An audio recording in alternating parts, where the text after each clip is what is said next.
You're all welcome to today's news analysis. This is not noise.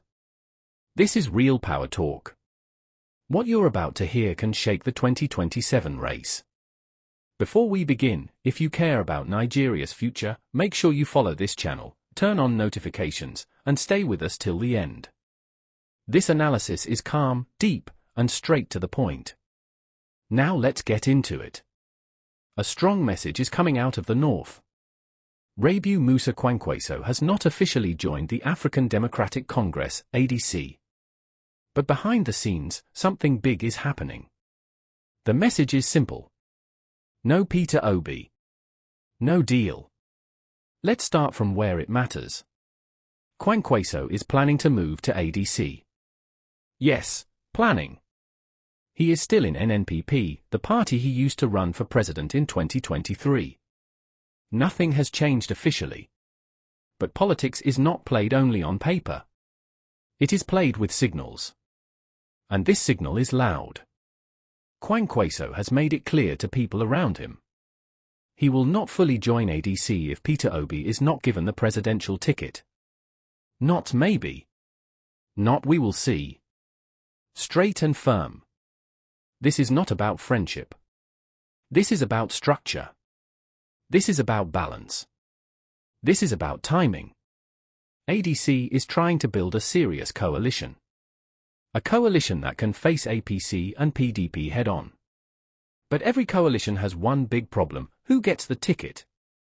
Many ADC leaders are pushing one clear idea. The ticket should go to the south.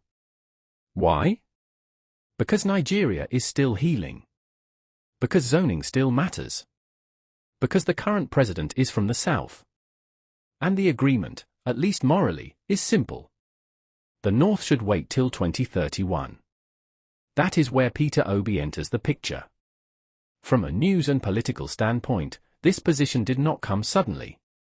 It has been developing quietly for months as opposition leaders search for a working formula ahead of the next general election. Kwankwaso's camp has been watching the ADC talks closely, measuring the seriousness of the party and the direction it intends to take. His decision to slow down and place a clear condition reflects deeper concerns about credibility and trust within the emerging coalition. Kwankwaso remains a registered member of NNPP, and there has been no official resignation, no public declaration, and no formal defection. This is important. In Nigerian politics, timing is everything, and early moves without solid guarantees often end badly. By staying in NNPP for now, Kwankwaso keeps his options open while sending a strong message to ADC leaders about what he expects before committing fully. Sources close to the discussions describe the situation as cautious but serious. ADC wants relevance. Kwankwaso wants clarity. The gap between those two positions is where negotiations are taking place. His stance is being read as a test of the party's discipline and its willingness to respect zoning, not just in words but in action. Within ADC, the zoning debate has become central. Party figures from different regions are weighing the cost of ignoring it. Some argue that zoning gives the party a moral advantage in the eyes of voters who are tired of broken agreements. Others worry that open primaries could reopen old wounds and weaken unity before the campaign even begins. Kwankwaso's condition has now pushed the debate into a more urgent phase. Politically, the signal also reaches beyond ADC. Other opposition blocs are watching how this plays out, because it will shape alliances, defections, and campaign strategies nationwide. Kwankwaso is not just a former presidential candidate, he is a political force with deep roots in the north. Any party hoping to compete nationally must take that reality seriously. Analysts note that this move positions Kwankwaso as a power broker rather than a desperate entrant. He is not chasing a ticket. He is negotiating the framework under which that ticket will be produced. By tying his move to Peter Obi's candidacy, he aligns himself with a southern consensus while maintaining northern relevance, a balance that is rare in current opposition politics. For ADC, the message is direct and difficult to ignore. If the party wants to present itself as different from the old order, it must show restraint, planning, and respect for rotation. If it fails to do that, it risks losing key figures before the race even begins. This is why Kwankwaso's statement, though not made on a public stage, carries heavy weight across political circles. In simple terms, this is a moment of decision. ADC must choose whether it wants unity built on clear rules or a crowded contest that may weaken its foundation. Kwankwaso has paused at the door, not to block progress, but to demand order.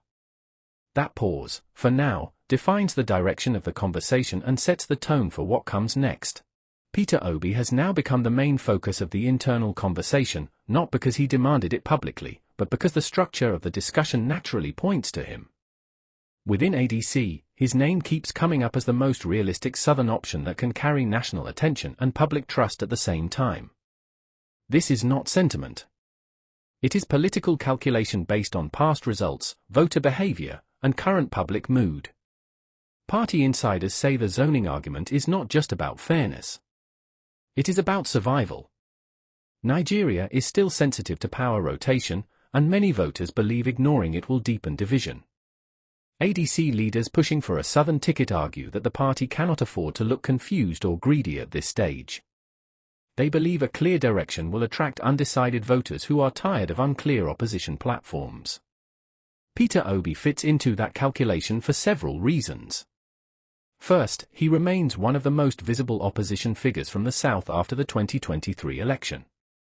Second, his support base is still active, especially among young voters and professionals in major cities. Third, he is seen as someone whose image aligns with reform and discipline, themes ADC wants to sell to the public. These factors explain why his name keeps returning to the table, even without an official announcement. However, this direction is facing strong internal resistance. Atiku Abubakar's position has complicated the process. He insists that the presidential ticket should not be zoned automatically but should be contested through open primaries. His camp argues that competition strengthens democracy and gives legitimacy to the eventual candidate. On paper, that argument sounds reasonable, but politically, it creates tension within the coalition. Many ADC leaders worry that open primaries at this stage will divide the party along regional lines. They fear that once the North enters the contest now, the zoning agreement loses meaning. That could push away Southern support and weaken trust before campaigns even begin.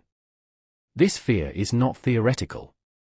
Nigerian political history is full of alliances that collapsed because early agreements were ignored. Kwankwaso's stance has added weight to this concern. As a northern politician himself, his support for zoning to the south carries extra significance. It weakens claims that the zoning push is anti-North. Instead, it frames the issue as one of order and long-term planning. By supporting a Southern ticket now and delaying Northern ambition to 2031, Kwankwaso signals patience and strategic thinking. Political observers note that this approach could reshape opposition politics if handled carefully. A Southern candidate with Northern backing would send a strong message of unity. It would also challenge the ruling party's narrative and force a more serious national debate. This is why Peter Obi's role has become central, even without formal declarations. At the same time, ADC is under pressure to manage egos. Presidential ambition remains strong across parties, and no major figure wants to be sidelined. The leadership must balance ambition with discipline, a task that has destroyed many opposition movements in the past. Failure to do so could turn internal disagreement into public crisis. From a news perspective, what is happening now is a test of leadership maturity. ADC is being judged not only by what it promises voters, but by how it resolves internal conflict. Nigerians are watching closely, even if the discussions are happening quietly. The outcome will shape public perception long before campaign posters appear. Peter Obi's silence so far has also influenced the atmosphere. He has not openly demanded the ticket, allowing the conversation to develop organically. This has helped avoid early controversy but has also increased speculation. His name continues to dominate analysis because the structure of the debate points toward him as the natural beneficiary of zoning. In summary, this phase is less about individuals and more about direction. ADC must decide whether it wants a clear Southern path or an early contest that could fracture the coalition. The way the party handles Peter Obi's position, Atiku's insistence on primaries, and Kwankwaso's condition will determine whether it moves forward as a united force or stalls under internal pressure. At this point, the situation has moved beyond speculation and entered a serious political phase. What is unfolding is a quiet power test that will determine how strong the opposition can truly become before 2027. Kwankwaso's refusal to make an official move is now shaping decisions, timelines, and internal calculations within ADC, even without a public confrontation. From a political news angle, this delay is strategic. Kwankwaso understands leverage. By staying in NNPP while engaging ADC informally, he retains control of his base and avoids early commitment. This approach protects his political capital while forcing ADC leaders to confront unresolved questions about zoning, unity, and leadership direction. It also prevents the party from using his name for momentum without meeting his condition. ADC leadership is now under pressure from multiple sides. Southern stakeholders want a clear statement that the ticket is zoned south. Reform-minded members want a candidate that can attract credibility and voter confidence. At the same time, northern figures pushing for open primaries argue that any form of zoning limits internal democracy. These competing views have slowed decision-making and created visible tension behind closed doors. For Kwankwaso, the issue is not about contesting power now. He has already run for president and understands the cost of fragmented opposition. His current position suggests a longer-term calculation. Supporting a southern candidate now, especially one with nationwide attention, keeps him relevant and respected across regions while positioning him as a central figure in any future arrangement. This is why his stance is being taken seriously, not dismissed as negotiation noise. Analysts point out that ADC's response to this moment will define its public image. If the party fails to act decisively, it risks being seen as another platform driven by ambition rather than planning. Nigerian voters are increasingly skeptical of coalitions that collapse under internal pressure. Any sign of confusion now could weaken trust long before campaigns begin. There is also the issue of timing. With elections still some distance away, ADC has an opportunity to resolve internal disagreements quietly and present a united front later. However, delays without clarity can be just as damaging. Political momentum depends on direction, and prolonged uncertainty often benefits rival parties that already have established structures. Kwankwaso's influence in the north remains significant. His supporters are watching closely, not just for his next move, but for how ADC treats his condition. If the party ignores it, some northern voters may see ADC as unreliable. If the party respects it, ADC could gain credibility as a disciplined and forward-thinking opposition platform. At the same time, the broader opposition space is reacting. Other political actors are reassessing alliances and strategies based on ADC's internal handling of zoning. This single decision could affect multiple negotiations across parties, as politicians look for stable platforms that offer both fairness and competitiveness. From a governance and reform perspective, the debate also reflects a growing demand for order in Nigerian politics. Voters increasingly want parties to show maturity, not just loud promises. The way ADC navigates this moment will send a signal about whether it can manage national leadership or struggle with internal balance. Kwankwaso's silence in public spaces has added to the seriousness of the situation. He has not issued threats or dramatic statements. Instead, his message has circulated through political channels, making it harder to dismiss and easier to respect. This controlled approach suggests that he is more interested in outcomes than headlines. As it stands, ADC faces three clear options. It can formally zone the ticket to the south and move forward with unity. It can insist on open primaries and risk internal division. Or it can delay further and allow uncertainty to weaken its structure. Each option carries consequences that will shape the party's future relevance. In the end, this is a defining moment. Kwankwaso has positioned himself as a stabilizing force rather than a disruptive one. The party's response will determine whether ADC emerges as a serious contender or fades into internal disagreement. Nigerian politics is entering a phase where voters are paying closer attention, and decisions made now will echo loudly as 2027 approaches. What this situation ultimately shows is how fragile and deliberate opposition politics has become in Nigeria. Decisions are no longer being rushed into the open. They are being weighed carefully, tested quietly, and negotiated behind closed doors. The ADC discussion around zoning, primaries, and candidate selection reflects a broader struggle within the opposition to appear organized, fair, and credible to a public that has grown deeply skeptical. Kwankwaso's position has shifted the balance of that discussion. By refusing to move forward without clear structure, he has forced the party to confront issues it might have preferred to postpone. This is not a personal standoff. It is a structural one. It raises questions about whether political parties are willing to respect long-term planning over short-term ambition.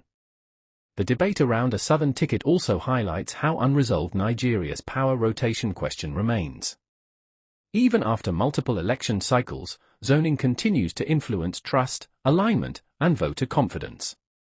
Ignoring it carries risks, especially at a time when national unity is fragile. For ADC, how it handles this issue will likely shape how Nigerians judge its seriousness as an alternative platform. At the same time, the situation exposes the difficulty of coalition politics. Bringing strong figures together does not automatically produce stability. It requires compromise, restraint, and shared understanding of timing. Without these, even well-intentioned alliances can fracture early. Peter Obi's role, whether active or indirect, has become central because it fits into these unresolved questions. His name represents more than a candidacy. It represents a choice between order and competition, between consensus and contest. How that choice is made will influence not just ADC, but the wider opposition space.